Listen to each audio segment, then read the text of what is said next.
ವಂದನೆಗಳಂಟಿ. ವಂದನೆ. ಆತ್ಮೀಯರೆಲ್ಲರಿಗೂ ಯೇಸು ಕ್ರಿಸ್ತರವರ ಪರಿಶುದ್ಧವಾದ ನಾಮದಲ್ಲಿ ಹೃದಯಪೂರ್ವಕವಾದಂತಹ ವಂದನೆಗಳನ್ನು ಸಲ್ಲಿಸೋನಾಗಿದ್ದೇನೆ. ಎಲ್ಲರೂ ಸಹ ಕಣ್ಣುಗಳನ್ನು ಮುಚ್ಚಿ ತಲೆಗಳನ್ನು ಬಾಗಿಸೋದಾದರೆ ವಾಕ್ಯದ ಭಾಗವನ್ನು ಪ್ರಾರಂಭ ಮಾಡ್ಕೊಳ್ಳೋಣ.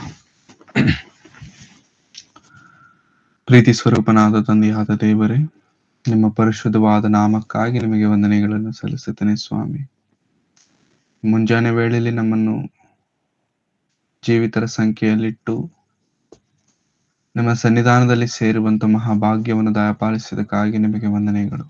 ಕರ್ತನೆ, ನಿಮ್ಮ ಪ್ರೀತಿ ದೊಡ್ಡದು, ನಿಮ್ಮ ಆಲೋಚನೆಗಳು ವಿಶೇಷವಾದವುಗಳು. ನಿಮ್ಮ ಉನ್ನತವಾದಂಥ ಪ್ರೀತಿಯನ್ನು ಅರಿತುಕೊಂಡು ನಿಮ್ಮ ಆಲೋಚನೆಗಳನ್ನು ತಿಳಿದುಕೊಂಡು ಸತ್ಯಕ್ಕೆ ತಕ್ಕ ಹಾಗೆ ನಾವೆಲ್ಲರೂ ಜೀವಿಸುವ ಹಾಗೆ ನಮಗೆ ಸಹಾಯ ಮಾಡಿ. ಈ ದಿನ ನೀವು ನಮ್ಮೊಂದಿಗೆ ಮಾತನಾಡಿ ನಮಗೆ ಬೇಕಾಗಿರುವಂಥ ನಿಮ್ಮ ಮಾತುಗಳನ್ನು ತಿಳಿಯಪಡಿಸಿ. ಕರ್ತನೆ, ನಿಮ್ಮನ್ನು ಕುರಿತು ತುಂಬಾ ಸಂಗತಿಗಳನ್ನು ಕೇಳಿದ್ದೇವೆ, ಅನೇಕ ಸಂಗತಿಗಳನ್ನು ಬೋಧಿಸುತ್ತಲೂ ಕೂಡ ಇದ್ದೇವೆ. ನಮ್ಮನ್ನು ಬದಲಾಯಿಸಿ, ನಿಮಗೋಸ್ಕರ ನಮ್ಮನ್ನು ನಿಲ್ಲಿಸಿ.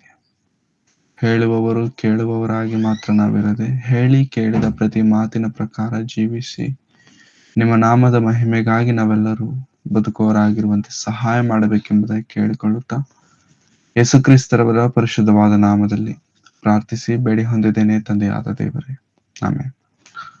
ಮತ್ತೊಂದು ಆವೃತ್ತಿ ಸೇರಿ ಬಂದಂತ ಆತ್ಮೀಯರೆಲ್ಲರಿಗೂ ಯೇಸುಕ್ರಿಸ್ತರವರ ಪರಿಶುದ್ಧವಾದ ನಾಮದಲ್ಲಿ ಹೃದಯಪೂರ್ವಕವಾದಂತಹ ವಂದನೆಗಳನ್ನು ಸಲ್ಲಿಸೋನಾಗಿದ್ದೇನೆ. ಪ್ರಿಯರೇ, ಸತ್ಯವೇದದಲ್ಲಿ ದೇವರ ವಾಕ್ಯವನ್ನು ನಾವು ಅನೇಕರ ಮೂಲಕ ಅನೇಕ ವಿಧವಾಗಿ ಕೇಳಿದ್ದೇವೆ, ಪ್ರಕಟಿಸಿದ್ದಾರೆ, ತಿಳಿಸಿದ್ದಾರೆ. ಆದರೆ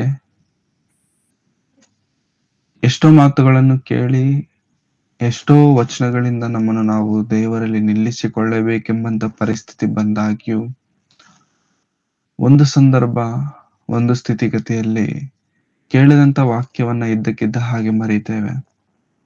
ಕೇಳಿದಂತ ವಚನಗಳು ನಮ್ಮ ನೆನಪಿಗೆ ಬರುವುದಿಲ್ಲ.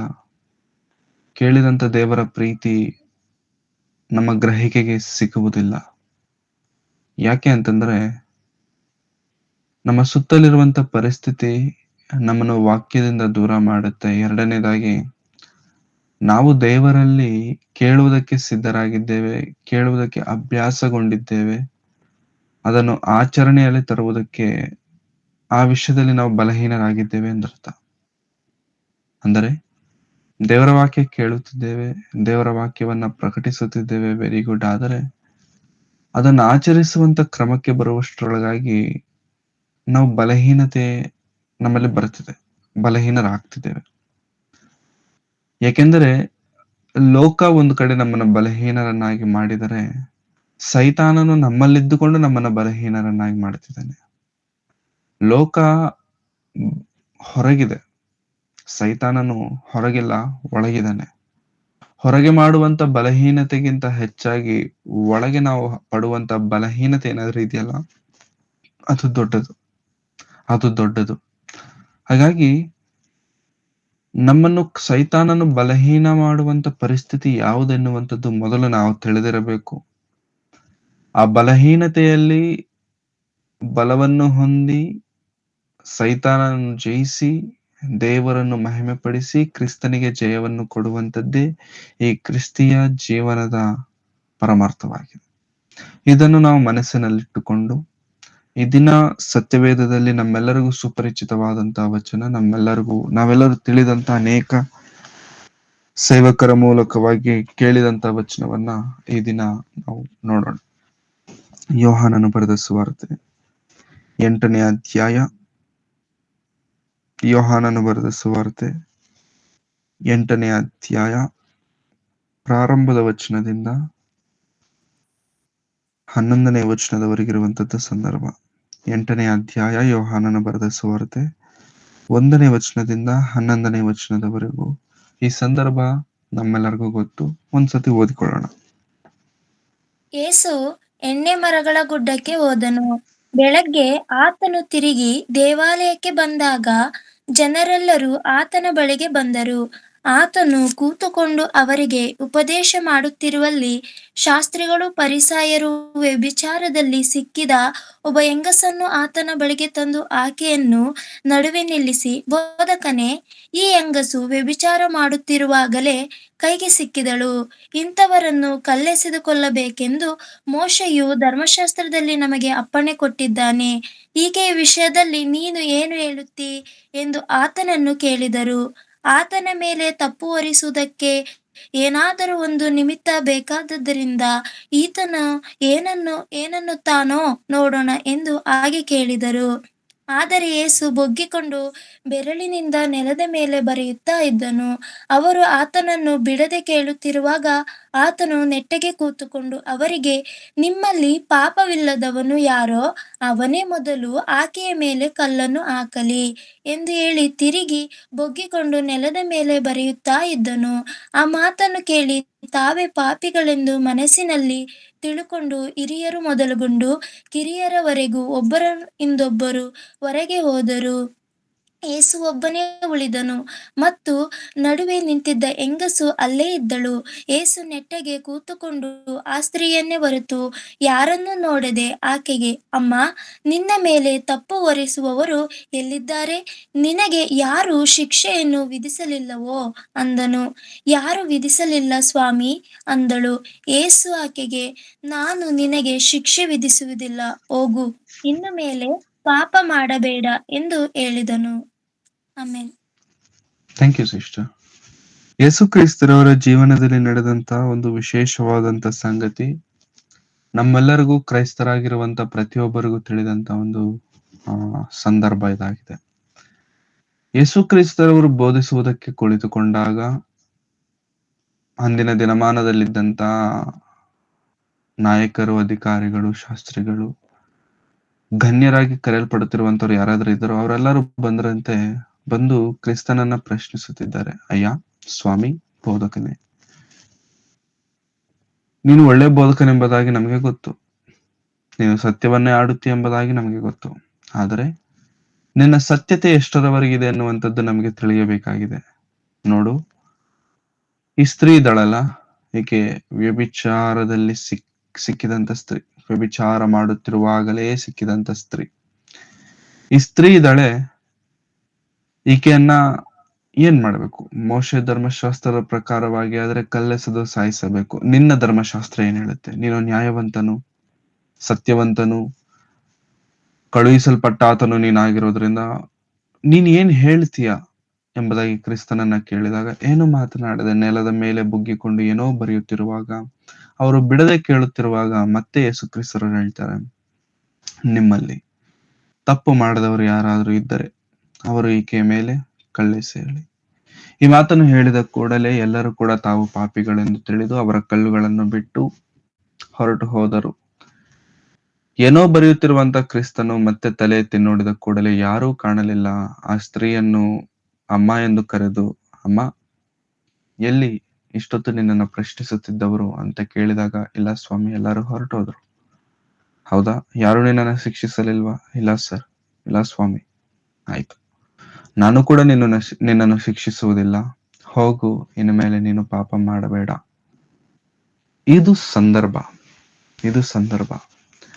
ಆದರೆ ಇವತ್ತು ನಾವು ಪೂರ್ತಿ ಸಂದರ್ಭವನ್ನ ನಾವು ನೋಡುವುದಿಲ್ಲ. ಈ ಸಂದರ್ಭದಲ್ಲಿ ಕೆಲವರನ್ನು ಕುರಿತು ಮಾತ್ರ ನಾವು ಯೋಚನೆ ಮಾಡುತ್ತಿದ್ದೇವೆ. ಯಾರಂತಂದ್ರೆ, ವ್ಯಭಿಚಾರದಲ್ಲಿ ಸಿಕ್ಕಿದಂತ ಸ್ತ್ರೀಯನ್ನ ಅಥವಾ ಹೆಂಗಸನ್ನ ಕರೆದುಕೊಂಡು ಬಂದಂತವರಿದ್ದಾರೆ ನೋಡಿ, ಅವರ ಬಗ್ಗೆ.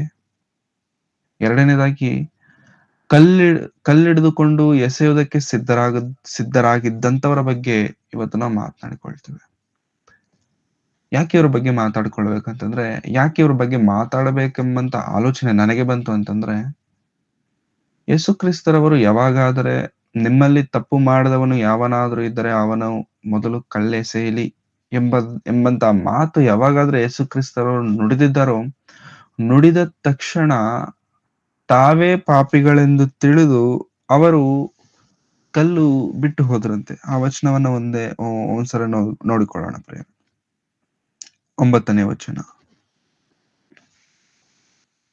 9ನೇ ವಚನದಲ್ಲಿ, ಆ ಮಾತನ್ನು ಕೇಳಿ ತಾವೇ ಪಾಪಿಗಳೆಂದು ಮನಸ್ಸಿನಲ್ಲಿ ತಿಳುಕೊಂಡು ಹಿರಿಯರು ಮೊದಲುಗೊಂಡು ಕಿರಿಯರವರೆಗೂ ಒಬ್ಬರ ಹಿಂದೊಬ್ಬರು ಹೊರಗೆ ಹೋದರು. ಏಸು ಒಬ್ಬನೇ ಉಳಿದನು ಮತ್ತು ನಡುವೆ ನಿಂತಿದ್ದ ಹೆಂಗಸು ಅಲ್ಲೇ ಇದ್ದಳು. ಯೇಸು ಕ್ರಿಸ್ತರವರು ಹೇಳಿದಂತಹ ಮಾತು ಅಲ್ಲಿ ಅಲ್ಲಿ ನಿಂತು ಕೇಳುತ್ತಿರುವಂತ ಪ್ರತಿಯೊಬ್ಬರ ಹೃದಯದಲ್ಲಿ ಚುಚ್ಚಿತು. ಏನಂತಂದ್ರೆ, ನಿಮ್ಮಲ್ಲಿ ಪಾಪ ಮಾಡದವನು ಯಾವನಾದ್ರೂ ಇದ್ದರೆ ಅವನು ಮೊದಲು ಕಲ್ಲೆಸೆಯಲಿ ಎಂಬಂತಹ ಮಾತು ಆ ಜನರಿಗೆ, ಆ ಸಮೂಹಕ್ಕೆ ಎಷ್ಟರವರೆಗೂ ಚುಚ್ಚಿತು ಅಂತಂದ್ರೆ, ಅವರು ತಮ್ಮ ಕೈಗಳಲ್ಲಿದ್ದಂತ ಕಲ್ಲುಗಳನ್ನ ಬಿಸಾಡಿ ಹೋಗಿದ್ದಾರೆ.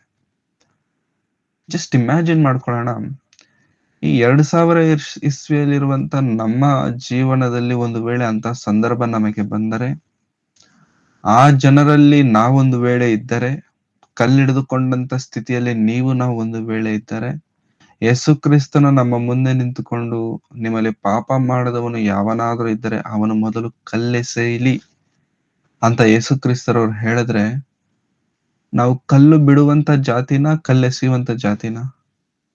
ಕಲ್ಲು ಬಿಟ್ಟು ಹೋಗ್ತೇವ ನಾವು? ಬಿಟ್ಟೋಗಲ್ಲ ನಾವು. ಯಾಕೆ ಬಿಡಲ್ಲ ಅಂತಂದ್ರೆ, ಬಿಟ್ಟು ಹೋದ್ರೆ ಏನಾಗ್ಬಿಡ್ತೇವೆ ನಾವೀಗ? ಬಿಟ್ಟು ಹೋದ್ರೆ ನಾವು ಪಾಪಿಗಳೆಂದು ನಮ್ಮನ್ನು ನಾವು ಒಪ್ಪಿಕೊಂಡ ರೀತಿಯಲ್ಲಿ, ಸೊ ಹಾಗಾಗಿ ನಾವು ಪಾಪಿಗಳೆಂದು ಒಪ್ಪಿಕೊಳ್ಳೋದು ನಮಗೆ ಎಷ್ಟು ಮಾತ್ರಕ್ಕೂ ಕೂಡ ಇಷ್ಟ ಇಲ್ಲದೆ ಕಾರಣಕ್ಕೆ ಮೊದಲು ಕಲ್ಲು ಬೀಳುವಂತದ್ದು ನಮ್ಮದೇ, ಮೊದಲು ಕಲ್ಲೆಸೆಯುವಂತದ್ದು ನಾವೇ. ಯಾಕಂತಂದ್ರೆ ಸಮಾಜಕ್ಕೋಸ್ಕರ ಬದುಕ್ತಿದ್ದೇವೆ ನಾವು, ನಮಗೋಸ್ಕರ ಅಥವಾ ದೇವರಿಗೋಸ್ಕರ ಬದುಕುತ್ತಿರುವಂತವರಲ್ಲ. ಸೊಸೈಟಿ ನನ್ನನ್ನು ನೋಡಿ ಕೆಟ್ಟದಾಗ ಅಂದುಕೊಳ್ಳುತ್ತಾರೆ ಅಂತ ಯೋಚನೆ ಮಾಡ್ತಿದ್ದೇವೆ ಬಿಟ್ರೆ, ದೇವರು ನನ್ನನ್ನು ನೋಡಿ ಏನ್ ಅಂದುಕೊಳ್ತಾರೆ ಎನ್ನುವಂತ ಯೋಚನೆ ನಮ್ಮಲ್ಲಿ ಎಷ್ಟು ಮಾತ್ರಕ್ಕೂ ಇಲ್ಲ. ದೇವರೇ, ನೀನ್ ಏನಾದ್ರೂ ಅಂದುಕೋ, ಸಮಾಜದಲ್ಲಿ ನಾನು ಒಳ್ಳೆ ಹೆಸರಿರಬೇಕು, ಸಮಾಜದಲ್ಲಿ ನಾನು ಕೆಟ್ಟವನಾಗಿದ್ದರೂ ಅಂತರಂಗದಲ್ಲಿ ಹೊರಗೆ ಮಾತ್ರ ಒಳ್ಳೆಯವನಾಗಿ ಕಾಣಬೇಕು, ಒಳಗೆ ನನ್ನಲ್ಲಿ ಹೊಲಸಿದ್ದರೂ ಕೂಡ ಹೊರಗೆ ಮಾತ್ರ ಪರಿಶುದ್ಧನಾಗಿ ನಾನು ಕಾಣಬೇಕು. ಆ ಪರಿಶುದ್ಧತೆ ಕಾಣಿಸಿಕೊಳ್ಳುವುದಕ್ಕೋಸ್ಕರ ನಾನು ಏನು ಮಾಡೋದಕ್ಕೂ ಕೂಡ ರೆಡಿ. ನನ್ನ ಮುಂದಿರುವಂತ ವ್ಯಕ್ತಿ ಕೆಟ್ಟವನಾಗಿದ್ದರೂ ಅವನನ್ನ ಕ್ಷಮಿಸುವಂತ ಪರಿಸ್ಥಿತಿ ನನಗಿದ್ದರೂ ಕೂಡ ನಾನು ಕ್ಷಮಿಸುವುದಿಲ್ಲ. ಐ ವಿಲ್ ಜಡ್ಜ್ ಹಿಮ್, ನಾನು ಅವನಿಗೆ ತೀರ್ಪು ಮಾಡುತ್ತೇನೆ.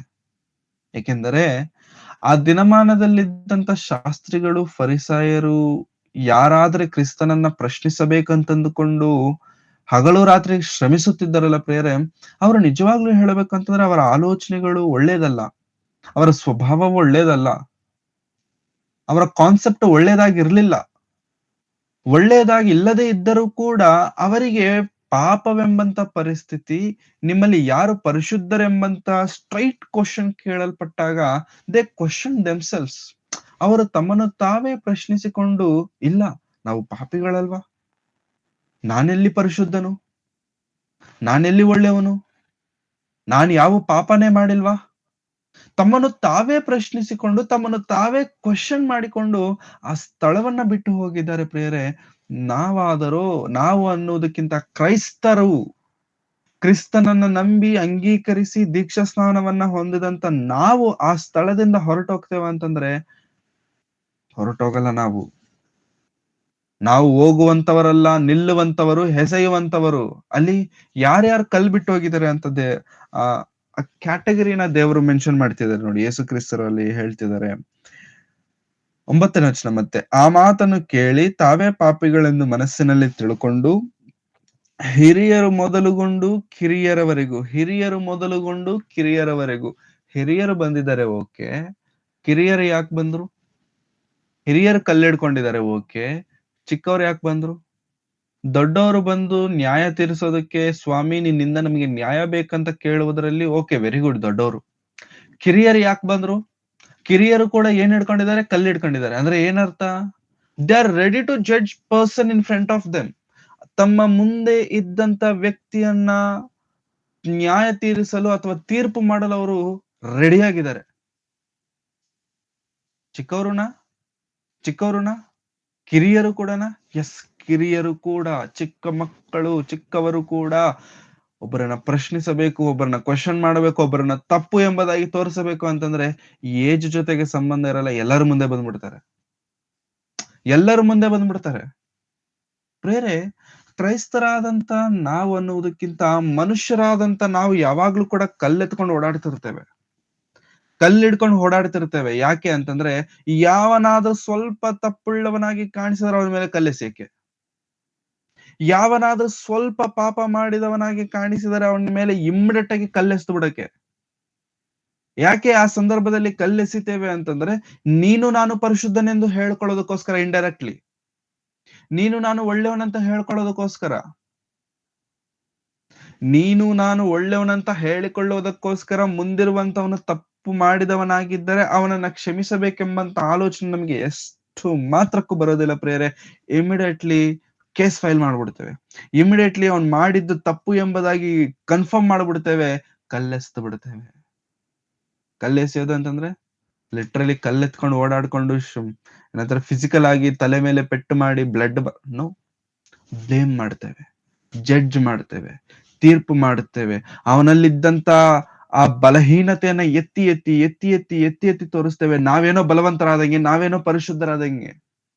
ಹೇಳಬೇಕು ಅಂತಂದ್ರೆ ಅವತ್ತು ಕಲ್ಲು ಬಿಸಾಡಿ ಹೋದಂತ ಅಂದಿನ ಶಾಸ್ತ್ರಿಗಳು ಫರಿಸಾಯರಿಗೂ ಇದ್ದಂತ ಸ್ವಲ್ಪ ಒಳ್ಳೆತನ ನಮ್ಮಲ್ಲಿ ಕಡಿಮೆಯಾಗಿದೆ ಎಂಬುದಾಗಿ ಹೇಳ್ಬೋದು. ಅವರು ಕೆಟ್ಟವರೇ, ಅವರ ಬುದ್ಧಿ ಕೆಟ್ಟದೆ, ಅವರ ಆಲೋಚನೆಗಳು ಕೆಟ್ಟದ್ದೇ. ಆದರೆ ಪರಿಶುದ್ಧತೆಯ ವಿಷಯದಲ್ಲಿ, ಪಾಪದ ವಿಷಯದಲ್ಲಿ, ಆ ಸ್ಥಿತಿಗತಿಗಳಿಗೆ ಬಂದಾಗ ಅವರು ಮುಂದೆ ಹೆಜ್ಜೆ ಹಾಕ್ಲಿಕ್ಕೆ ಧೈರ್ಯ ಮಾಡಿಲ್ಲ. ಹೆಜ್ಜೆ ಮುಂದೆ ಹಾಕ್ಲಿಕ್ಕೆ ಧೈರ್ಯ ಮಾಡಿಲ್ಲ. ಅಲ್ಲಿ ಅವರು ಏನಂತ ಒಪ್ಕೊಂಡ್ರು ಗೊತ್ತಾ? ಇಲ್ಲ, ನಾವು ಪಾಪಿಗಳೆಂದು ಒಪ್ಪಿಕೊಂಡು ಹೋಗಿದ್ದಾರೆ ಯಾರು? ಶಾಸ್ತ್ರಿಗಳು. ನಾವು ತಪ್ಪು ಮಾಡಿದವರೆಂದು ಒಪ್ಪಿಕೊಂಡು ಹೋಗಿದ್ದಾರೆ ಫರಿಸಾಯರು. ನಾವು ತಪ್ಪು ಮಾಡಿದವರಾಗಿದ್ದೇವೆ ಎಂದು ಒಪ್ಪಿಕೊಂಡು ಹೋದಂತವರೇ ಅಲ್ಲಿ ಸುತ್ತಮುತ್ತಲು ಬಂದು ಕಲ್ಲು ಹಿಡಿಯುವುದು, ಹೊಡೆಯುವುದಕ್ಕೆ ಸಿದ್ಧರಾದಂತ ಸಮಾಜ. ಕ್ರೈಸ್ತನೇ, ನಿನಗೆ ನನಗೆ ಒಂದು ವೇಳೆ ಅಂತ ಪ್ರಶ್ನೆ ಸಂಧಿಸುವುದಾದರೆ ನೀನು ನಾನು ಕಲ್ಲು ಬಿಡುವುದಕ್ಕೆ ಸಿದ್ಧನಾಗಿದ್ದೀಯಾ ಅಥವಾ ಕಲ್ಲೆಸೆಯುವುದಕ್ಕೆ ಸಿದ್ಧನಾಗಿದೆಯಾ? ನಾವು ಯಾವಾಗ್ಲೂ ಕೂಡ ಪ್ರೇರೆ ನಮ್ಮ ಜೇಬಲ್ಲಿ ಕಲ್ಲು ಹಿಡ್ಕೊಂಡು ಓಡಾಡ್ತಿರ್ತೇವೆ. ಯಾರ ಮೇಲೆ ಎಸೆಯೋಣ? ಯಾವಾಗ ಎಸೆಯೋಣ? ಕೆಲಸದಲ್ಲ, ಸಭೆಯಲ್ಲ, ಸೇವೆಯಲ್ಲ, ಮನೆಯಲ್ಲ, ಬಂಧು ಮಿತ್ರರ ಮಧ್ಯದಲ್ಲ, ಎಲ್ಲೇ ಆಗ್ಲಿ we don't think about the place where we throw the stone. ನಾವು ನಿಲ್ಲುವಂತ ಸ್ಥಳ ಯಾವುದು ಅಂತ ಯಾವತ್ತೂ ನಾವು ಯೋಚನೆ ಮಾಡಲ್ಲ. ಕಲ್ಲೆಸಿಬೇಕಾದ್ರೆ ಮನೆಯಲ್ಲೂ ಕಲ್ಲೆಸಿತೇವೆ, ನೀನು ಒಳ್ಳೆಯವನಂತ ತೋರಿಸ್ಕೊಳ್ಳೋದಕ್ಕೋಸ್ಕರ. ಬಂಧು ಮಿತ್ರರ ಮಧ್ಯದಲ್ಲೂ ಕಲಿಸುತ್ತೇವೆ, ನೀನು ಪರಿಶುದ್ಧನಾಗಿ ತೋರಿಸ್ಕೊಳ್ಳೋದಕ್ಕೋಸ್ಕರ. ಕೆಲಸದಲ್ಲೂ ಕೂಡ ನೀನೇನೋ ದೊಡ್ಡ ಒಳ್ಳೆಯವನಂತ ಹೇಳ್ಕೊಳ್ಳೋದಕ್ಕೋಸ್ಕರ ಅಲ್ಲೂ ಕಲ್ಲೆಸಿತೀವಿ. ಇನ್ನು ಹೇಳಬೇಕು ಅಂತಂದ್ರೆ ಸಭೆಯಲ್ಲೂ ಕಲ್ಲೆಸಿತೇವೆ. ವಾಕ್ಯ ಕೇಳುತ್ತಿರುವಾಗಲೂ ಕಲ್ಲೆಸಿತೇವೆ. ವಾಕ್ಯ ಕೇಳುತ್ತಿದ್ದಾಗಿಯೂ ಕೂಡ ನಮ್ಮಲ್ಲಿ ಪಶ್ಚಾತ್ತಾಪ ಎನ್ನುವಂಥದ್ದು ಬರಲ್ಲ. ಅಯ್ಯೋ, ನಾನು ತಪ್ಪು ಮಾಡಿದವನಲ್ವಾ, ನಾನು ಪಾಪಿನಲ್ವಾ, ಆ ಸ್ಥಿತಿಯಲ್ಲಿ ಆ ಪರಿಸ್ಥಿತಿಯಲ್ಲಿ ನಾನು ಕೂಡ ಬಲಹೀನನೇ ತಾನೆ, ಬೇಡ, ಅವನನ್ನ ಕ್ಷಮಿಸೋಣ, ಅವನನ್ನ ಆಧರಿಸೋಣ ಎಂಬಂತ ಮನಸ್ಸು ನಮಗೆ ಬಾರದೆ ನಾವು ಏನ್ ಮಾಡ್ತೇವೆ ಗೊತ್ತಾ? ಕಲ್ಲೆಸಿತೇವೆ. ಇನ್ನು ಹೇಳಬೇಕಾ, ಕೆಲವೊಬ್ಬರು ಸಭೆಯಲ್ಲಿರುವವರ ಮೇಲೆ ಕಲ್ಲೆಸಿದರೆ, ಇನ್ನು ಕೆಲವೊಬ್ಬರು ಸಭೆಯ ಹಿರಿಯರ ಮೇಲೆ, ಸಭೆಯ ಸೇವಕರ ಮೇಲೆನೆ ಕಲ್ಲೆಸಿತಿರ್ತಾರೆ. How dare, how dare. ಅಂದರೆ ಇದು ಒಳ್ಳೆಯ ಲಕ್ಷಣ ಅಂತಂದ್ರೆ ಖಂಡಿತ ಇದು ಒಳ್ಳೇದಲ್ಲ. ಇದು ಪ್ರಯೋಜನಕರವಾದಂತ ಗುಣವ ಅಂತಂದ್ರೆ ಖಂಡಿತ ಇದು ಪ್ರಯೋಜನಕರವಾದದ್ದಲ್ಲ. ಯಾಕೆಂತಂದ್ರೆ ನೀನು ತಪ್ಪು ಮಾಡುವವನಾಗಿರುವುದರಿಂದ, ನೀನು ಆಲ್ರೆಡಿ ತಪ್ಪು ಮಾಡಿದವನಾಗಿರುವುದರಿಂದ ಯಾರು ಹೇಳದೆ ಮೊದಲೇ, ಯಾರು ಕೇಳದೆ ಮೊದಲೇ ನೀನು ಕಲ್ಲೆಸಿತಿದೀಯ. ತುಂಬಾ ಜನ ಇರ್ತಾರೆ ಪ್ರೇರೆ, ಅವ್ರಿಗೆ ಚಿಕ್ಕ ಪಾಯಿಂಟ್ ಸಿಕ್ಕಿದ್ರೆ ಸಾಕು, ಚಿಕ್ಕ ಸಂದರ್ಭ ಜಸ್ಟ್ ಗೊತ್ತಾಯ್ತಷ್ಟೇ, ಬಂದು ಅವ್ರ ಮೇಲೆ ಹೇಳ್ತಾರೆ. ನಾನು ಕೇಳ್ದೆ, ನಾನು ನೋಡ್ದೆ, ನನಗೂ ಡೌಟ್ ಬಂತು ಫಸ್ಟ್, ಹಂಗೆ ಹಿಂಗೆ ಮಾತಾಡ್ತಾರೆ. ಯಾವ ಲೆವೆಲ್ಗೆ ಮಾತಾಡ್ತಾರೆ ಅಂತಂದ್ರೆ, ನಾನು ಒಳ್ಳೆಯವನು, ಇಂಡೈರೆಕ್ಟ್ಲಿ, ಡೈರೆಕ್ಟ್ ಆಗಿ ಹೇಳ್ಕೊಳಲ್ಲ. ಯಾರು ಡೈರೆಕ್ಟ್ ಆಗಿ ಹೇಳ್ಕೊಳಲ್ಲ ನಾನು ಒಳ್ಳೆಯವನಂತ. ನಾನು ಒಳ್ಳೆಯವನು, ನಾನು ಏನೂ ತಪ್ಪು ಮಾಡಿಲ್ಲ ಅಂತ ಅವ್ರನ್ನ ಕೆಟ್ಟವರನ್ನಾಗಿ ಮಾಡ್ತಾ ನಮ್ಮನ್ನ ನಾವು ಒಳ್ಳೆಯವರಾಗಿ ತೋರಿಸ್ಕೊಳ್ತೇವೆ. ನಾವು ಅವ್ರನ್ನ ಜಡ್ಜ್ ಮಾಡ್ತಿದ್ದೇವೆ.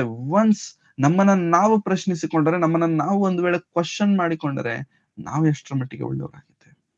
ಮೊದಲು ನೀನು ನಾನು ನಂಬಿದಂತ ಕ್ರಿಸ್ತನ್ ಏನ್ ಹೇಳ್ತಿದ್ದಾನೆ?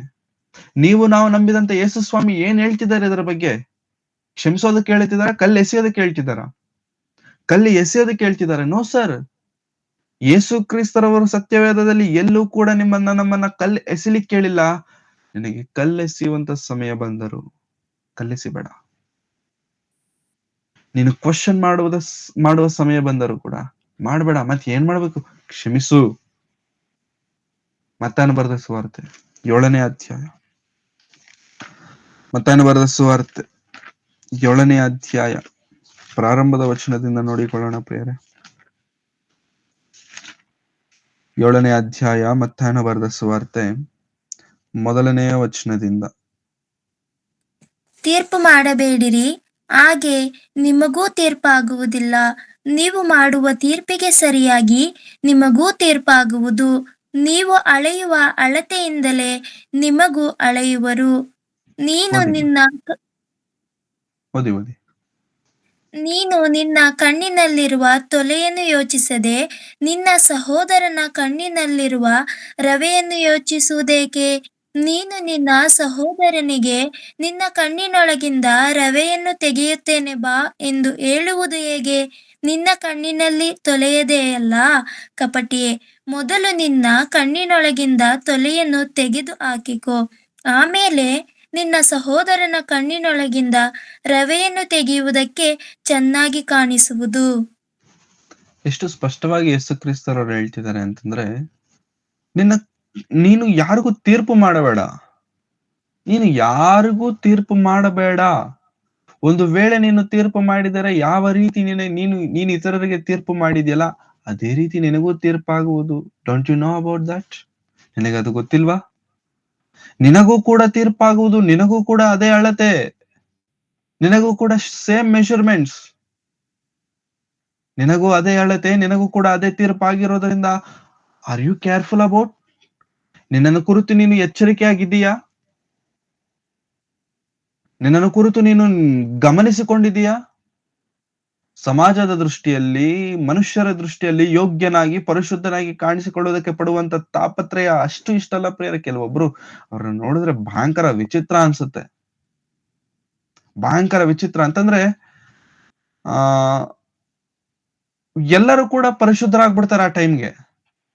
ಯಾವನಾದ್ರೂ ಒಬ್ಬನು ತಪ್ಪು ಮಾಡಿದವನು ಕಾಣಿಸಿದಾಗ ಎಲ್ಲರೂ ಕೂಡ ಪರಿಶುದ್ಧರಾಗ್ಬಿಡ್ತಾರೆ. ಸೈಲೆಂಟ್ ಆಗಿ ನಿಂತ್ಕೊಳ್ಳೋಣ ಎನ್ನುವಂತ ಕಾಮನ್ ಸೆನ್ಸ್ ಇರೋದಿಲ್ಲ ಅವಾಗ. ನೀನು ತಪ್ಪು ಮಾಡಿದವನೇ ತಾನೇ ಯಾವುದೊಂದು ಸಂದರ್ಭದಲ್ಲಿ ಎಂಬುದಾಗಿ ಮಾತನಾಡುವವನು ಒಬ್ಬನು ಇರೋದಿಲ್ಲ, ಮಾತನಾಡದೇ ಇರುವವನು ಒಬ್ಬನು ಇರೋದಿಲ್ಲ. ಎವ್ರಿವನ್, ಅಲ್ಲಿ ನಿಂತಂತ ಪ್ರತಿಯೊಬ್ಬನು ಪರಿಶುದ್ಧನೇ, ಅಲ್ಲಿ ಮಾತನಾಡುತ್ತಿರುವಂತ ಪ್ರತಿಯೊಬ್ಬನು ಪರಿಶುದ್ಧನೇ. ಅಷ್ಟು ಪರಿಶುದ್ಧತೆ ಇದೆಯಾ? ಎಲ್ಲರೂ ಕಲ್ಲೆಸೆಯೋರೆ.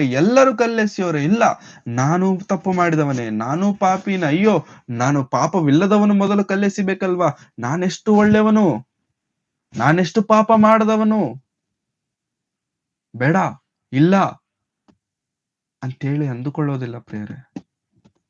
ಯಾಕೆಂದ್ರೆ ಅಲ್ಲಿ ನಮ್ಮ ಏನಂತಾರೆ ಸೆಲ್ಫ್ ರೆಸ್ಪೆಕ್ಟ್ ಅಡ್ಡ ಬಂದ್ಬಿಡುತ್ತೆ. ಒಂದು ವೇಳೆ ನಾನಲ್ಲಿ ಮೌನವಾಗಿದ್ದು ಬಿಟ್ರೆ, ಒಂದು ವೇಳೆ ನಾನಲ್ಲಿ ತಗ್ಗಿಸಿಕೊಂಡು ಬಂದು ಬಿಟ್ರೆ, ಇಷ್ಟು ವರ್ಷದಿಂದ ಸಭೆಯಲ್ಲಿ ನಾನು ಮೇಂಟೈನ್ ಮಾಡಿದಂತ ಈ ಡೂಪ್ಲಿಕೇಟ್ ಪರಿಶುದ್ಧತೆ ಏನಾಗ್ಬೇಕು? ಇಷ್ಟು ವರ್ಷ ನಾನು ನನ್ನ ಕೆಲಸದ ಜಾಗದಲ್ಲಿ ಮೇಂಟೈನ್ ಮಾಡಿದಂತ ಈ ಡೂಪ್ಲಿಕೇಟ್ ಕ್ರಿಸ್ಟಿಯಾನಿಟಿ ಏನಾಗ್ಬೇಕು? ಅಂದ್ರೆ ದೇವರು ಏನಂದುಕೊಳ್ತಾರೆ? I am least bothered. ದೇವರು ನೀನು ಪರಿಶುದ್ಧನ ಅಂದುಕೊಳ್ತಿದ್ದಾನ ಇಲ್ವಾ? I am least bothered about that. ಸಮಾಜ ನಿನ್ನನ್ನು ಒಳ್ಳೆಯವನಾಗಿ ಅಂದುಕೊಳ್ಳೋದ್ರವರೆಗೆ ನೀನು ಒಳ್ಳೆಯವನು. ಸಮಾಜ ನೀನು ಕೆಟ್ಟವನಾಗಿ ಅಂದುಕೊಂಡ್ರೆ ನಿನ್ನ ಸತ್ತಂಗೆ. ದೇವರ ದೃಷ್ಟಿ, ದೇವ್ರು ಏನ್ ಅಂದುಕೊಳ್ತಾರೆ ನನಗೆ ಬೇಡ. ಸಮಾಜ ಏನ್ ಅಂದುಕೊಂಡ್ರೆ ಅದೇ ನನಗೆ ಬೇಕು, ಅದೇ ನನಗೆ ಬೇಕು. ಪ್ರೇರೆ, please don't ever question anyone. ಯಾರನ್ನು ಕೂಡ ದಯವಿಟ್ಟು ಪ್ರಶ್ನಿಸಲಿಕ್ಕೆ, ಸಂಧಿಸಲಿಕ್ಕೆ ಹೋಗಬೇಡಿ. ಅಂದ್ರೆ ಹಾಗಂತ ಅವರ ತಪ್ಪುಗಳನ್ನ ಹೇಳುವುದು ತಪ್ಪ ಅಂತ ಕೇಳಿದ್ರೆ ತಪ್ಪು ಅಂತ ನಾನು ಹೇಳ್ತಿಲ್ಲ. ನೀನು ಒಳ್ಳೆಯವನೆಂದು ತೋರಿಸ್ಕೊಳ್ಳೋದಕ್ಕೆ ಮಾಡುವಂತ ಪ್ರಯತ್ನ ತಪ್ಪು ಅಂತ ನಾನು ಹೇಳ್ತಿದ್ದೆ. ನನ್ನ ಹೋಲ್ ಕಾನ್ಸೆಪ್ಟ್ ಏನಂತಂದ್ರೆ, ಅವರು ತಪ್ಪು ಮಾಡುತ್ತಿದ್ದಾರೆ ಅಂತ ಹೇಳೋದು ತಪ್ಪಲ್ಲ. ಆ ಕ್ರಮದಲ್ಲಿ ನೀನೇನೋ ಒಳ್ಳೆಯವನಂತ ಹೇಳ್ಕೊಳ್ಳೋದು ತಪ್ಪು. ಆ ಕ್ರಮದಲ್ಲಿ ನಿನ್ನ ಪರಿಶುದ್ಧತೆ ಏನನ್ನೋದು ಹೇಳ್ಕೊಳ್ಳೋದು ತಪ್ಪು. ಹೇಳಬೇಕು ಅಂತಂದ್ರೆ ಅವನು ಹೊರಗೆ ಬಂದಿರೋದ್ರಿಂದ ತಪ್ಪು ಮಾಡಿದವನಾಗಿದ್ದಾನೆ. ನೀನು ಹೊರಗೆ ಬಾರದೇ ಇರೋದ್ರಿಂದ ನೀನು ಒಳ್ಳೆಯವನಾಗಿದ್ದೀಯ. ತೆಲುಗಲ್ಲಿ ಹೇಳ್ತಿರ್ತಾರೆ, ದೊರಕನಂತ ವರೆಗೂ ದೊಂಗ ದೊರೆ ಅಂತ. ಅಂದ್ರೆ ಕಳ್ಳ ಸಿಗೋವರೆಗೂ ದೊರೆನೆ, ರಾಜನ್ ತರಾನೇ ಇರ್ತಾನೆ. ಸಿಗೋವರೆಗೆ ಕಳ್ಳ. ಅವನು ಸಿಕ್ಕಿದಾನೆ, ಕಳ್ಳ ಆದ. ನೀನ್ ಸಿಕ್ಕಿಲ್ಲ, ರಾಜನ್ ತರ ಇದೀಯ. ನೀನು ಸಿಕ್ಕಿದ್ರೆ ನೀನು ಕೂಡ ಕಳ್ಳನೇ. ಅದಕ್ಕೆ ತೀರ್ಪು ಮಾಡ್ಲಿಕ್ಕೆ ಹೋಗಬೇಡಿ. ಯಾರನ್ನು ಕೂಡ ಡೋಂಟ್ ಎವರ್ ಜಡ್ಜ್ ಎನಿವನ್. ನೀನು ತಪ್ಪು, ಡೋಂಟ್. ನೀನು ಪಾಪಿ, ಡೋಂಟ್. ನೀನು ತೀರ್ಪು ಮಾಡಬೇಡ. Who are you to confirm? ನೀನು ನಾನು ಯಾರು ಅದನ್ನ ಆ ವಿಷಯದಲ್ಲಿ ಧ್ರುವೀಕರಣೆ ಮಾಡೋದಕ್ಕೆ, ನಿರ್ಣಯಿಸೋದಕ್ಕೆ? ನಿನ್ನ ಕಣ್ಣಿನಲ್ಲಿರುವಂತದ್ದನ್ನ ಮೊದಲೇ ನೀನು ನೋಡ್ಕೊ. ಬೇರೆಯವರ ಕಣ್ಣಿನಲ್ಲಿರುವುದನ್ನ ನೋಡೋದಕ್ಕೆ ದಯವಿಟ್ಟು ಹೋಗಬೇಡ. ಹಾಗಂತ ಸರಿ ಮಾಡಬಾರ್ದ ಬ್ರದರ್, ಹೇಳಬಾರ್ದ ಬ್ರದರ್, ಸರಿ ಮಾಡಿ ಹೇಳಿ, ನೀನ್ ಮಾಡ್ತಿರೋದು ಇದು ಸರಿ ಇಲ್ಲ, ಈ ಪರಿಸ್ಥಿತಿ ಸರಿ ಇಲ್ಲ, ಈ ಮಾತು ಸರಿ ಇಲ್ಲ, ಈ ಸ್ಥಿತಿಗತಿ ಸರಿ ಇಲ್ಲ, ನಿನ್ನ ಈ ಹಾವಭಾವಗಳು ಸರಿ ಇಲ್ಲ, ಹೇಳಿ ಸರಿ ಮಾಡೋದಕ್ಕೆ ಪ್ರಯತ್ನ ಮಾಡಿ. ಆ ಸರಿ ಮಾಡುವಂತ ಕ್ರಮದಲ್ಲಿ ನೀನೇನೋ ದೊಡ್ಡ ಲೆವೆಲ್ ತರ ತೋರಿಸ್ಕೊಳ್ಳೋದಕ್ಕೆ ಹೋಗ್ಬೇಡಿ. ಸರಿ ಮಾಡೋದು ತಪ್ಪೆಂಬುದಾಗಿ ಸತ್ಯವೇದವೆಲ್ಲೂ ಹೇಳಿಲ್ಲ. ಅದನ್ನ ಸರಿ ಮಾಡುವ ಕ್ರಮದಲ್ಲಿ ತೀರ್ಪು ಮಾಡೋದು ತಪ್ಪು. ಸರಿ ಮಾಡುವ ಕ್ರಮದಲ್ಲಿ ನಿನ್ನನ್ನು ನೀನು ಯೋಗ್ಯನಾಗಿ ಎಣಿಸಿಕೊಳ್ಳುವುದು ತಪ್ಪು. ನಿನ್ನನ್ನು ಯೋಗ್ಯನಾಗಿ ಹೇಳಬೇಕಾದಂತವರು ದೇವರು, ನಿನ್ನನ್ನು ಪರಿಶುದ್ಧನನ್ನಾಗಿ ಪ್ರಕಟಿಸಬೇಕಾದಂತವರು ಕ್ರಿಸ್ತನು. ಮತ್ತೆ ಅಂತ ಪರಿಸ್ಥಿತಿಯಲ್ಲಿ ನೀನಿರಬೇಕಾದ್ರೆ who are you to tell that I am holy? ನೀನು ಪರಿಶುದ್ಧನೆಂಬುದಾಗಿ ನಿನಗೆ ನೀನು ಹೇಳಿಕೊಳ್ಳಬೇಕಾದಂತ ಅವಶ್ಯಕತೆ ಎಷ್ಟು ಮಾತ್ರಕ್ಕೂ ಇಲ್ಲ. ಇಲ್ಲದೆ ಇರಬೇಕಾದ್ರೆ ಹೇಳಬೇಕಾದಂತ ಅವಶ್ಯಕತೆ ಇಲ್ಲ. Please don't. ಲೂಕನ ಬರೆದ ಸುವಾರ್ತೆ 6ನೇ ಅಧ್ಯಾಯ. ಲೂಕನ ಬರೆದ ಸುವಾರ್ತೆ 6ನೇ ಅಧ್ಯಾಯದ 37ನೇ ವಚನ, 37-38. ಇದಲ್ಲದೆ ತೀರ್ಪು ಮಾಡಬೇಡಿರಿ, ಆಗ ನಿಮಗೂ ತೀರ್ಪಾಗುವುದಿಲ್ಲ. ಅಪರಾಧಿ ಎಂದು ನಿರ್ಣಯಿಸಬೇಡಿರಿ, ಆಗ ನಿಮ್ಮನ್ನು ಅಪರಾಧಿಗಳೆಂದು ನಿರ್ಣಯಿಸುವುದಿಲ್ಲ. ಬಿಡಿಸಿರಿ, ಆಗ ನಿಮ್ಮನ್ನು ಬಿಡಿಸುವರು. ಕೊಡಿರಿ, ಆಗ ನಿಮಗೂ ಕೊಡುವರು. ಜಡಿದು ಅಲ್ಲಾಡಿಸಿ ಹೊರಚೆಲ್ಲುವ ಹಾಗೆ ತುಂಬಾ ಅಳತೆಯನ್ನು ಅಳೆದು ನಿಮ್ಮ ಸೆರಗಿಗೆ ಹಾಕುವರು. ನೀವು ಅಳೆಯುವ ಅಳತೆಯಿಂದಲೇ ನಿಮಗೂ ಅಳೆಯುವರು ಅಂದನು. ಎಷ್ಟು ಸ್ಪಷ್ಟವಾಗಿ ಯೇಸು ಕ್ರಿಸ್ತರು ಹೇಳ್ತಿದ್ದಾರೆ ನೋಡಿ, ಎಷ್ಟು ಸ್ಪಷ್ಟವಾಗಿ. ಈ ವಚನ ಅರ್ಥ ಆಗಿಲ್ಲ ಅಂತಂದ್ರೆ ನಮ್ಗೆ ಬೈಬಲ್ ಅರ್ಥ ಆಗಲ್ಲ. ಈ ಮಾತು ನಮ್ಗೆ ಅರ್ಥ ಆಗಿಲ್ಲ ಅಂತಂದ್ರೆ ಪ್ರಿಯರೇ, ಸತ್ಯವೇದ ನಮ್ಗೆ ನಿಜವಾಗ್ಲೂ ಅರ್ಥ ಆಗುವುದಿಲ್ಲ ಪ್ರಿಯರೇ. ಏನ್ ಹೇಳ್ತಿದಾರೆ ಯೇಸು ಕ್ರಿಸ್ತರವರು ನೋಡಿ, ತೀರ್ಪು ಮಾಡಬೇಡಿರಿ, ನಿಮಗೂ ತೀರ್ಪಾಗುವುದಿಲ್ಲ. ಅಪರಾಧಿ ಎಂದು ನಿರ್ಣಯಿಸಬೇಡಿರಿ. ಜಡ್ಜ್ ಮಾಡಬೇಡಿ, ನಿರ್ಣಯಿಸಬೇಡಿ, ಕನ್ಫರ್ಮ್ ಮಾಡಬೇಡಿ, ಸೀಲ್ ಹಾಕಬೇಡಿ. ಯಾರ ಮೇಲೂ ಕೂಡ ಸೀಲ್ ಹಾಕಬೇಡಿ. ನೀನು ತಪ್ಪು, ಡೋಂಟ್. ನಿರ್ಣಯಿಸಬೇಡಿರಿ. ಬಿಡಿಸಿರಿ, ಆಗ ನಿಮ್ಮನ್ನೂ ಬಿಡಿಸುವರು. ಕೊಡಿರಿ, ಆಗ ನಿಮಗೂ ಕೊಡುವರು. ಯಾರಾದರೂ ಬಲಹೀನತೆಯಲ್ಲಿ ಒಂದು ವೇಳೆ ಸಿಲುಕಿಕೊಂಡಿದ್ದರೆ, ಪಾಪದಲ್ಲಿ ಬಿದ್ದಿದ್ದರೆ ಬಿಡಿಸಿರಿ, ಬಿಡಿಸಿರಿ. ಆ ಮಾತಿನ ಅರ್ಥ ಏನು? ಬಿಡಿಸಿರಿ ಅಂತಂದ್ರೆ ಅರ್ಥ ಏನು?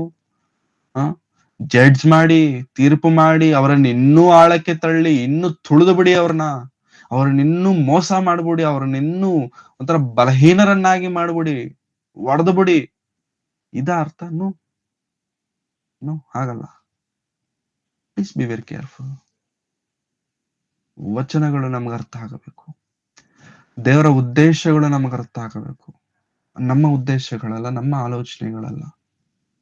ಅಲ್ಲಿ ಬಿಟ್ಟು ಹೋದಂತ ಶಾಸ್ತ್ರಿಗಳು, ಫರಿಸಾಯರು ಒಳ್ಳೆಯವರು. ನಮ್ಮ ಸತ್ಯವೇದದ ಪ್ರಕಾರ ನೋಡ್ಕೊಂಡ್ರೆ, ನಮ್ ಸತ್ಯವೇದದ ಪ್ರಕಾರ ನೋಡ್ಕೊಂಡ್ರೆ ಅವರು ಎಷ್ಟೋ ಮಟ್ಟಿಗೆ ಒಳ್ಳೆಯವರು. ಅವ್ರಿಗೆ ಗೊತ್ತಾಯ್ತು, ಹೌದು ನಾವು ತಪ್ಪು ಮಾಡಿದವರೇ ಅಂತ. ನಮಗೆ ಗೊತ್ತಾಯ್ತಾ? ನಮಗೆ ಗೊತ್ತಾಗಿಲ್ಲ ಅಂತಂದ್ರೆ ಪ್ರಿಯರೇ, ದೇವರು ನಮಗಿನ್ನೂ ಅರ್ಥ ಆಗಿಲ್ಲ. ತೀರ್ಪು ಮಾಡಬೇಡಿರಿ. ಯಾರನ್ನು ಕೂಡ ಅಪರಾಧಿ ಎಂದು ನಿರ್ಣಯಿಸಬೇಡಿರಿ. Who are you to judge? ಅಳತೆ ಮಾಡಬೇಡಿ, ಜಾಸ್ತಿ ಅಳತೆ ಮಾಡಬೇಡಿ. ಹೇಳ್ತೀನಿ, ಜಾಸ್ತಿ ಅಳತೆ ಮಾಡಬೇಡಿ. ಅಷ್ಟೇ ಅಳತೆ ನಿಮಗೂ ನಮಗೂ ಆಗುತ್ತೆ. ಅಳತೆ ಮಾಡಿ, ಜಾಸ್ತಿ ಮಾಡಬೇಡಿ. ಡೋಂಟ್ ಮೇಕ್ ಇಟ್ ಓವರ್ ಮಾಡಬೇಡಿ. ಅದಕ್ಕೆ ಹೇಳ್ತಾರೆ, ಆಕ್ಟಿಂಗ್ ಮಾಡಿ, ಓವರ್ ಆಕ್ಟಿಂಗ್ ಮಾಡಬೇಡಿ. ಅದು ಗೊತ್ತಾಗ್ಬಿಡುತ್ತೆ ಅದು ಓವರ್ ಅಂತ. ಅಳತೆ ಮಾಡಿ, ಅಳತೆ ಮಾಡಿ, ಓವರ್ ಆಗಿ ಅಳತೆ ಮಾಡಬೇಡಿ. ಎಷ್ಟು ನೋಡ್ಬೇಕು ಅಷ್ಟೇ ಹೋಗಿ, ಎಷ್ಟು ಆಳಕ್ಕೆ ಹೋಗ್ಬೇಕು ಅಷ್ಟು ಆಳಕ್ಕೆ ಹೋಗಿ, ಎಷ್ಟು ನೋಡ್ಬೇಕು ಅಷ್ಟೇ ನೋಡಿ. ಜಾಸ್ತಿ ನೋಡೋದಕ್ಕೆ ಹೋಗ್ಬೇಡಿ, ಜಾಸ್ತಿ ತೀರ್ಪು ಮಾಡೋದಕ್ಕೆ ಹೋಗ್ಬೇಡಿ, ಜಾಸ್ತಿ ಮಾತಾಡೋದಕ್ಕೆ ಹೋಗ್ಬೇಡಿ. ಮಾತಾಡೋದಕ್ಕೆ ನಿಂತ್ರೆ ಪಾಪ ಕೆಲವೊಬ್ರು ಮಾತಾಡ್ತಾರೆ ಮಾತಾಡ್ತಾರೆ ಮಾತಾಡ್ತಾರೆ ಮಾತಾಡ್ತಾರೆ, ದಿನ ಪೂರ್ತಿ ಮಾತಾಡ್ತಿರ್ತಾರೆ. ಬೇಡ, ದಿನ ಪೂರ್ತಿ ಬಿಡದೇ ಮಾತಾಡ್ಬೇಕಾದಂತ ಅವಶ್ಯಕತೆ ಏನೈತೆ? ನೀನ್ ಎಷ್ಟರವರೆಗೆ ಪರಿಶುದ್ಧನು? ನೀನ್ ಎಷ್ಟರವರೆಗೆ ಒಳ್ಳೆಯವನು? ಅವನು ತಪ್ಪು ಮಾಡಿದ್ದಾನೆ ಎಂಬಂತ ಅರಿವು ಅವನಿಗೆ ಗೊತ್ತಾಗುವ ಮಟ್ಟಿಗೆ ಅವನನ್ನ ನೀನು ಗದರಿಸು, ತಿಳಿಸು, ಬೋಧಿಸು. ಅಷ್ಟೇ ಅಷ್ಟೇ. ಆ ತಪ್ಪು ಮಾಡಿದವನಿಗೂ ಕೂಡ ಅನ್ಸಬಾರದು, ಛೀ ಏನಿದು ನನ್ನ ಜೀವನ, ಸಾಕು ನಾನು ಸತ್ತೋಗ್ಬಿಡ್ತೇನೆ ಅನ್ನೋ ಮಟ್ಟಿಗೆ ಕೆಲವೊಬ್ರು ಮಾತಾಡ್ತಾರೆ. ಅಷ್ಟರ ಮಟ್ಟಿಗೆ ಮಾತಾಡ್ಬೇಡಿ. ಥಿಂಕ್ ಮಾಡಿ, ಯೋಚನೆ ಮಾಡಿ. ನೀನು ನಾನು ಪರಿಶುದ್ಧನಲ್ಲ. ಅಲ್ಲಿ ನಿಂತವನು ಪಾಪಿನೂ ಅಲ್ಲ. ಆ ಪಾಪಿಯನ್ನು ರಕ್ಷಿಸುವುದಕ್ಕೆ ಕ್ರಿಸ್ತನು ಬಂದಿದ್ದಾನೆ. ನೀನು ಒಂದು ಸಮಯದಲ್ಲಿ ಅಂತ ಪರಿಸ್ಥಿತಿಯಲ್ಲಿ ಇದ್ದವನೇ, ನಿನ್ನನ್ನು ಕೂಡ ರಕ್ಷಿಸಿದಾತನು ಆತನೇ. ಮತ್ತೆ ಅಂತ ಪರಿಸ್ಥಿತಿಯಲ್ಲಿ ಇರ್ಬೇಕಾದ್ರೆ ಕ್ಷಮಿಸಬೇಕಲ್ವಾ? ಅರ್ಥ ಮಾಡ್ಕೋಬೇಕಲ್ವಾ? ಅರ್ಥ ಮಾಡ್ಕೊಂಡು ಒಬ್ಬನನ್ನ ನೀನು ಅರ್ಥ ಮಾಡಿಕೊಂಡು ಅವನನ್ನ ಕ್ಷಮಿಸಬೇಕು, ಪರಿಶುದ್ಧನನ್ನಾಗಿ ಸ್ಥಿರಪಡಿಸೋದಕ್ಕೆ ನೀನು ಪ್ರಯತ್ನಿಸಬೇಕೆ ವಿನಃ ಅವನಲ್ಲಿದ್ದಂತಹ ಸ್ವಲ್ಪ ಭರವಸೆಯನ್ನು ಕೂಡ ನಿನ್ನ ಮಾತುಗಳಿಂದ ಸಾಯಿಸಬಾರದು, ಸಮಾಧಿ ಮಾಡಬಾರದು. ಅದು it's not A right thing. It's not A right thing. ಅದು ಸರಿಯಾದಂತ ಕ್ರಮವಲ್ಲ, ಪದ್ಧತಿ ಅಲ್ಲ. ಯಾವುದೇ ಕೂಡ ಪ್ರೇರೆ ಒಳ್ಳೇದೇ ಆಗ್ಲಿ, ಒಳ್ಳೇದೇ ಆಗ್ಲಿ, ಜಾಸ್ತಿ ಹೇಳ್ತೀರ ಅನ್ಕೊಳ್ಳಿ, ಒಳ್ಳೇದು ಕೂಡ ಕೆಟ್ಟದಾಗತ್ತೆ. ಮತ್ತೆ ಹೇಳ್ತೀನಿ, ಒಳ್ಳೇದೇ, ಒಳ್ಳೇದನ್ನ ಕೂಡ ಜಾಸ್ತಿ ಹೇಳಿದ್ರೆ ಅನ್ಕೊಳ್ಳಿ ಕೆಟ್ಟದಾಗತ್ತೆ. ಏನಂತಾರೆ, ಅಮೃತವು ಕೂಡ ವಿಷವಾಗತ್ತೆ. ಅಮೃತನೇ ವಿಷ ಆಗ್ಬಿಡತ್ತೆ. ಒಳ್ಳೇದು ಒಳ್ಳೇದು ಒಳ್ಳೇದು ಒಳ್ಳೇದು ಅಂದ್ಕೊಂಡು 1000 ಹೇಳ್ಬೇಡಿ ಪ್ಲೀಸ್. 1000 ಹೇಳ್ಬೇಡಿ. ಒಳ್ಳೇದೇ. ಆ ಒಳ್ಳೇದು 1 ಹೇಳಿದ್ರು ಒಳ್ಳೇದೇ, 100 ಹೇಳಿದ್ರು ಒಳ್ಳೇದೇ, 1000 ಹೇಳಿದ್ರು ಒಳ್ಳೇದೇ. ಒಳ್ಳೇದನ್ನ ಎಷ್ಟರವರೆಗೂ ಹೇಳ್ಬೇಕು ಅಷ್ಟರವರೆಗೆ ಹೇಳಿ. ನನಗೊಂದು ಕೆಲವೊಂದ್ಸತಿ ಅನ್ಸುತ್ತೆ, ಐ ಮೀನ್ ಏನಂತಾರೆ, ವಾಕ್ಯ ದಿನ ಪೂರ್ತಿ ಬೆಳಗ್ಗೆಯಿಂದ ಸಾಯಂಕಾಲವರೆಗೂ ಹೇಳೋದು ತಲೆಗೆ ಏರಲ್ಲ ಅನ್ಸುತ್ತೆ ನನಗೆ, ಹೋಗಲ್ಲ. ಒಂದು ವೇಳೆ ನನಗೇನೆ ಬೆಳಗ್ಗೆಯಿಂದ ಸಾಯಂಕಾಲವರೆಗೆ ಹೇಳಿದ್ರು ಕೂಡ ನಾನು ಬುಕ್ಕಲ್ಲಿ ನೋಟ್ ಮಾಡ್ಕೊಳ್ತೇನೆ ವಿನಃ ತಲೆಯಲ್ಲಿ ನೋಟ್ ಮಾಡ್ಕೊಳ್ಳೋಷ್ಟು ಕೆಪಾಸಿಟಿ ಐ ಡೋಂಟ್. ಬುಕ್ಕಲ್ಲಿ ನೋಟ್ ಮಾಡ್ಕೊಳ್ಬೇಕು, ಬುಕ್ಕಲ್ಲಿ ನೋಟ್ ಮಾಡ್ಕೊಳ್ತೇನೆ, ಇಟ್ಸ್ ಸೆಕೆಂಡ್ರಿ. ಬಟ್ ನನಗೆ ಎಷ್ಟರವರೆಗೆ ಅದು ಏರಿದೆ ಅಂತಂದ್ರೆ ಎಲ್ಲೋ ಅಲ್ಲಿ ಅಲ್ಲಿ ಅಲ್ಲಿ ಅಲ್ಲಿ ಅಲ್ಲಿ ದಿನ ಪೂರ್ತಿ ಕೂತ್ಕೊಂಡು ಕೇಳಿದ್ರು ಕೂಡ ಯಾವ್ದೋ ಒಂದು ಸಂದೇಶ ನನಗೆ ಇಷ್ಟ ಆಗಿರುತ್ತೆ, ಯಾರೋ ಒಬ್ಬರ ಮಾತುಗಳು ನನಗೆ ಇಷ್ಟ ಆಗಿರುತ್ತೆ, ಅಥವಾ ಎಲ್ಲರ ಮಾತಲ್ಲಿ ಸ್ವಲ್ಪ ಸ್ವಲ್ಪ ಸ್ವಲ್ಪ ಸ್ವಲ್ಪ ತಗೊಂಡು ನಾನು ಕಿಚಡಿ ಚಿತ್ರಾನ್ನ ಮಾಡ್ಕೊಳ್ತೇನೆ, ಮಿಕ್ಸ್ಡ್ ರೈಸ್ ಮಾಡ್ಕೊಳ್ತೇನೆ. ಅಷ್ಟೇ ಬಿಟ್ರೆ ನನಗೆ ಎಲ್ಲರ ಮಾತು ಎಲ್ಲಾನು ಅರ್ಥ ಆಗಿದೆ ಅಂತ ಹೇಳಿದ್ರೆ ತಪ್ಪಾಗತ್ತೆ. I can't. ಅದು ನನ್ನ ಪರ್ಸನಲ್ ಎಕ್ಸ್ಪೀರಿಯನ್ಸ್ ನಾನು ಹೇಳ್ತಿದ್ದೇನೆ. ಹಾಗಾಗಿ ಒಳ್ಳೇದೇ, ವಾಕ್ಯನೇ, ಸತ್ಯನೇ. ಎಷ್ಟು ಹೇಳ್ಬೇಕು, ಎಷ್ಟಿರ್ಬೇಕು, ಎಷ್ಟು ಹೇಳಿದ್ರೆ ತಲೆಗೆ ಇರುತ್ತೆ ಅಷ್ಟೇ ಹೇಳಿದ್ರೇನೆ ಒಳ್ಳೆ. Too much is too bad. Too much is too bad. ರೋಮಾಪುರದವರಿಗೆ ಬರೆದ ಪತ್ರಿಕೆ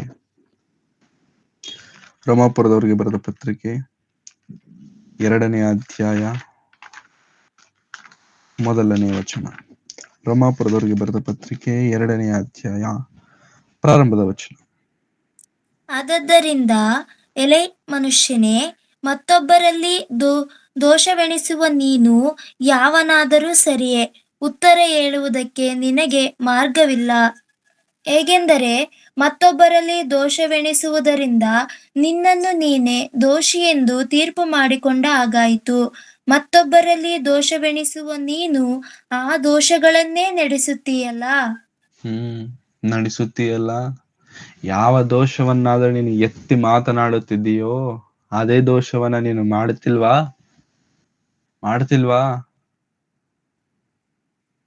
ಮತ್ ಯಾಕೆ ಎತ್ತು ಮಾತಾಡ್ತಿದೀಯ? ಮತ್ ಯಾಕೆ ನೀನು ಏನೋ ದೊಡ್ಡ ಲೆವೆಲ್ ಅಲ್ಲಿ ಇಟ್ಕೊಂಡು ಮಾತಾಡ್ತಿದೀಯ? Please be very careful. ಈ ಮಾತುಗಳು ಹೇಳುತ್ತಿರುವಂತ ನನಗೂ ಕೂಡ ಸೇರಿಸಿಕೊಂಡು ಹೇಳುತ್ತಿದ್ದೇನೆ. ಅದು ಕೇವಲ ಅಪ್ ಯಾವಾಗ್ಲೂ ಕೂಡ ಕೇಳುತ್ತಿರುವಂತವ್ರಿಗೆ ಮಾತ್ರ ಅನ್ವಯಿಸೋದಿಲ್ಲ ಪ್ರೇರೆ, ಹೇಳುವಂತವರಿಗೂ ಕೂಡ ಅನ್ವಯಿಸುತ್ತೆ. ಅನ್ವಯಿಸಿಕೊಂಡ್ರೇನೆ ವಾಕ್ಯ ನಮ್ಗೆ ಅರ್ಥ ಆಗುತ್ತೆ. ಇಲ್ಲ ಇದು ಕೇಳೋರಿಗೆ ಮಾತ್ರ ಅಂತ ಅಂದ್ಕೊಂಡ್ರೆ ವಾಕ್ಯ ನಮ್ಗೆ ಅರ್ಥ ಆಗಲ್ಲ, ದೇವರು ನಮ್ಗೆ ಅರ್ಥ ಆಗಲ್ಲ, ಏನು ನಮ್ಗೆ ಅರ್ಥ ಆಗಲ್ಲ. We will be numb. ಹಾಗಾಗಿ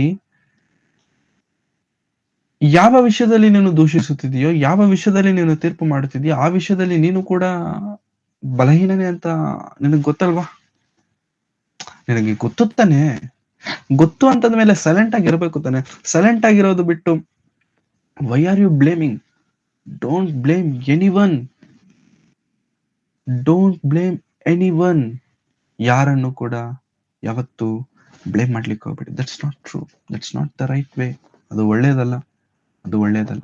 ಅದು ಸಮಾಜದಲ್ಲಿ ಬದುಕುತ್ತಿರುವಂತ ಸೋಷಿಯಲ್ ಲೈಫ್ಗೂ ಒಳ್ಳೇದಲ್ಲ. ಕ್ರಿಶ್ಚಿಯನ್ ಸ್ಪಿರಿಚುವಲ್ ಲೈಫ್, ಆತ್ಮೀಯ ಜೀವನಕ್ಕೂ ಒಳ್ಳೇದಲ್ಲ, ಕುಟುಂಬಕ್ಕೂ ಒಳ್ಳೇದಲ್ಲ. ಹೇಳ್ತೇನೆ, ಸಭೆಗೂ ಕೂಡ ಒಳ್ಳೇದಲ್ಲ. ಸಭೆಗಳಲ್ಲಿ ಕೆಲವರು ಇರ್ತಾರೆ ಅಂತ category. Please be very careful. ಅಂತವ್ರು ನಿಮಗೆ ನಮ್ಮ ಕಣ್ಣು ಮುಂದೆ ಬಂದ್ರೆ ದೊಡ್ಡ ನಮಸ್ಕಾರ ಹಾಕಿ, ಅಂತ ಪರಿಸ್ಥಿತಿ ಬಂದ್ರೆ ಇನ್ನೂ ದೊಡ್ಡ ನಮಸ್ಕಾರ ಹಾಕಿ ಅವರಿಂದ ದೂರ ಇರಿ. ಬೇಡ, ಅದು ಒಳ್ಳೇದಲ್ಲ. ಅದು ಒಳ್ಳೇದು ಅಲ್ಲ. ಒಳ್ಳೇದೇನಾದ್ರೂ ಇದೆಯಾ ದಯವಿಟ್ಟು ಅದನ್ನ ಕಲ್ತ್ಕೊಳ್ಳೋಣ. ಕೆಟ್ಟದಿದ್ಯಾ? ಬೇಡ. ಕೆಟ್ಟದು ನಮಗೆ ಬೇಡ. ಯಾಕೋಬನ ಪತ್ರಿಕೆ 2ನೇ ಅಧ್ಯಾಯ. ಯಾಕೋಬನ ಪತ್ರಿಕೆ 2ನೇ ಅಧ್ಯಾಯ 13ನೇ ವಚನ. ಯಾಕೋಬನ ಪತ್ರಿಕೆ 2ನೇ ಅಧ್ಯಾಯ 13ನೇ ವಚನ. ಕರುಣೆ ತೋರಿಸದೆ ಇರುವವನಿಗೆ ನ್ಯಾಯ ತೀರ್ಮಾನದಲ್ಲಿ ಕರುಣೆಯು ತೋರಿಸಲ್ಪಡುವುದಿಲ್ಲ. ಕರುಣೆಯು ನ್ಯಾಯ ತೀರ್ಮಾನವನ್ನು ಗೆದ್ದು ಹಿಗ್ಗುತ್ತದೆ. ಕರುಣೆ ತೋರಿಸದೆ ಇರುವವನಿಗೆ ನ್ಯಾಯ ತೀರ್ಮಾನದಲ್ಲಿ ಕರುಣೆಯು ತೋರಿಸಲ್ಪಡುವುದಿಲ್ಲ. ಕರುಣೆಯು ನ್ಯಾಯ ತೀರ್ಮಾನವನ್ನು ಗೆದ್ದು ಹಿಗ್ಗುತ್ತದೆ. ನೀನು ಮಾಡುವಂತ ನ್ಯಾಯಕ್ಕಿಂತ ಮಿಗಿಲಾದದ್ದು ಕರುಣೆ ತೋರಿಸಿ. ಕರುಣೆಯನ್ನ ತೋರಿಸಬೇಕು. ತೋರಿಸಿದರೇನೆ ಪರಲೋಕ ರಾಜ್ಯಕ್ಕೆ ನಾವು ಯೋಗ್ಯರಾಗಿ ಬದುಕುತ್ತೇವೆ. ಹಾಗಾಗಿ ನಾವು ತುಂಬಾ ಸಲ ನಮ್ಮ ಜೀವನದಲ್ಲಿ ಕಲ್ಲುಗಳನ್ನ ಒಂದು ವೇಳೆ ಹೊತ್ಕೊಂಡು ಹೋಗ್ತಿದ್ರೆ ದಯವಿಟ್ಟು ಆ ಕಲ್ಲುಗಳನ್ನ ಬಿಸಾಡ್ಬಿಡೋಣ. ಬೇಡ. ದೂಷಿಸುವಂಥದ್ದು, ಒಬ್ಬರ ಮೇಲೆ ಕೋಪಿಸಿಕೊಳ್ಳುವಂಥದ್ದು, ಕಲ್ಲುಗಳು ನಾನು ಹೇಳ್ತಿದ್ದೇನೆ, ವಿಧವಾದಂಥ ಕಲ್ಲುಗಳು. ದೂಷಿಸುವಂಥದ್ದು, ಕೋಪಿಸಿಕೊಳ್ಳುವಂಥದ್ದು, ಮತ್ತೊಬ್ಬರನ್ನ ಒಂಥರ ಕೇವಲವಾಗಿ ಮಾತನಾಡುವಂಥದ್ದು, ಇನ್ನೊಬ್ಬರನ್ನ ಗದರಿಸಿ ಮಾತನಾಡುವಂಥದ್ದು, ಪ್ರೀತಿ ಇಲ್ಲದೆ ಮಾತನಾಡುವಂಥದ್ದು. ಇವೆಲ್ಲ ಏನಂತಂದ್ರೆ ಕಲ್ಲುಗಳು. ನಾವು ಕಲ್ಲೆಸಿತಿರ್ತೇವೆ ಒಬ್ಬರ ಮೇಲೆ. ಆ ಕಲ್ಲೆಸೆದಾಗ ಆ ಕಡೆ ಇದ್ದಂಥವನು ಬಲವಂತನಾದ್ರೆ, ಕ್ರಿಸ್ತನನ್ನೇ ನೋಡಿಕೊಂಡು ಬಂದವನಾದ್ರೆ ದೇವ್ರಿಗೆ ಸ್ತೋತ್ರ, ಏನು ತೊಂದರೆ ಇಲ್ಲ. ಬಲಹೀನನಾದ್ರೆ, ಅವನಿಗಿನ್ನೂ ಏನು ದೇವರ ಬಗ್ಗೆ ಸರಿಯಾದಂತ ಅರಿವಿಲ್ಲದೆ ಇದ್ರೆ ನೀನ್ ಕಾರಣನಾಗ್ತೀಯ ಅವನ್ ದೇವರಿಂದ ದೂರ ಆಗ್ಲಿಕ್ಕೆ. ಹೇಳ್ತಿದ್ದಾನೆ ಪ್ರಿಯರೇ, ನಿನ್ನನ್ನ ಸಮಾಜ ನೋಡ್ತಿರತ್ತೆ, ನಿನ್ನನ್ನ ಪ್ರಪಂಚ ನೋಡ್ತಿರತ್ತೆ. ಪ್ರಪಂಚ ನೋಡ್ತಿದ್ಯಲ್ಲ ಎನ್ನುವಂತ ಭಯವಾದ್ರೂ ನಿನ್ನಲ್ಲಿದ್ರೆ, ನೋಡ್ತಿದ್ಯಲ್ಲ ಅನ್ನೋ ಭಯ ನಿನ್ನಲ್ಲಿದ್ರೆ, ದೇವರಿಗೆ ವಿಧೇಯನಾಗಿ ನೀನ್ ಬದುಕ್ತೀಯ, ಯಥಾರ್ಥವಾಗಿ ನೀನ್ ಬದುಕ್ತೀಯ. ಯೇಸು ಕ್ರಿಸ್ತನು ಆ ಹೆಂಗಸಿನ ಬಳಿಗೆ ಬಂದು, ಎಲ್ಲಮ್ಮ ನಿನ್ನ ಕ್ವಶನ್ ಮಾಡಿದವ್ರು ಎಷ್ಟೊತ್ತು? ಇಲ್ಲ ಸ್ವಾಮಿ, ಎಲ್ಲಾರು ಹೋಗ್ಬಿಟ್ರು. ಆದ್ರೆ ಬಾ, ನಾನು ತಪ್ಪು ಮಾಡಿಲ್ಲ, ನಾನು ತಪ್ಪು ಮಾಡದವನು, ನಿನ್ ಮೇಲೆ ಕಲ್ಲಾಕ್ತೀನಿ, ಸಾಯಿಸ್ಬಿಡ್ತೀನಿ ನಿನ್ನ, ಮೋಶೆ ಧರ್ಮಶಾಸ್ತ್ರವನ್ನ ನೆರವೇರಿಸ್ತೀನಿ ನಾನು ಅಂತಂದ್ರೆ, ನಾವು ಹೊಸ ಒಡಂಬಡಿಕೆ, ಹೊಸ ನಿಬಂಧನೆ, ಹೊಸ ನಿಯಮವನ್ನ ನಾನು ಇಡ್ತಿದ್ದೇನೆ. ನಾನು ಕೂಡ ನಿನ್ನನ್ನ ಶಿಕ್ಷಿಸಲ್ಲಮ್ಮ, ನಾನು ಕೂಡ ನಿನ್ನನ್ನ ಪ್ರಶ್ನಿಸಲ್ಲ ತಾಯಿ. ಹೋಗು, ಇನ್ನು ಮುಂದೆ ಪಾಪ, ಕರುಣೆ, ಪ್ರೀತಿ, ಕ್ಷಮಾಪಣೆ, ಇನ್ನು ಯಾವ್ಯಾವ್ದು ಆ ಕ್ಯಾಟಗರಿಯಲ್ಲಿ ಹಾಕ್ತಿರೋ ಹಾಕಿ. ಇವೆಲ್ಲವೂ ಕೂಡ ಸೇರಿದ್ರೇನೆ ಕ್ರಿಸ್ತನು. ಈ ಎಲ್ಲಾ ಗುಣಗಳು ನಮ್ಮಲ್ಲಿದ್ರೇನೆ ಕ್ರೈಸ್ತರು. ಹಾಗಾಗಿ ಪ್ರೇರೆ, ಕಲ್ಲೆಸೆಯುವುದಕ್ಕೆ ದಯವಿಟ್ಟು ದೂರ ಇರಿ. ಅಂತ ಸ್ಥಳಗಳಿಗೂ ಕೂಡ ದಯವಿಟ್ಟು ಹೋಗಬೇಡಿ. ಕಲ್ಲೆಸೆಯುವಂತ ಸಮಯ ಬಂತ, ಕಲ್ಲೆಸೆಯುವಂತ ನಿಜವಾಗ್ಲೂ ಸಮಯ ಬಂತ, ನೀನು ಪರಿಶುದ್ಧನಾಗಿದ್ದರೂ ಕೂಡ ಕಲ್ಲೆಸಿಬೇಡ. ನೀನು ಆ ವಿಷಯದಲ್ಲಿ ತಪ್ಪು ಮಾಡದವನಾಗಿದ್ದರೂ ಕೂಡ ಬಾಯಿ ತೆರಿಬೇಡ. ಪಾಪ ಮಾಡದಿರುವವನೇ ಬಾಯಿ ತೆರಿಬಾರ್ದು ಅಂತಂದ್ರೆ, ನೀನು ಪಾಪ ಮಾಡಿದವನಾಗಿದ್ರೆ ನೀನೇನ್ ಮಾಡ್ಬೇಕು?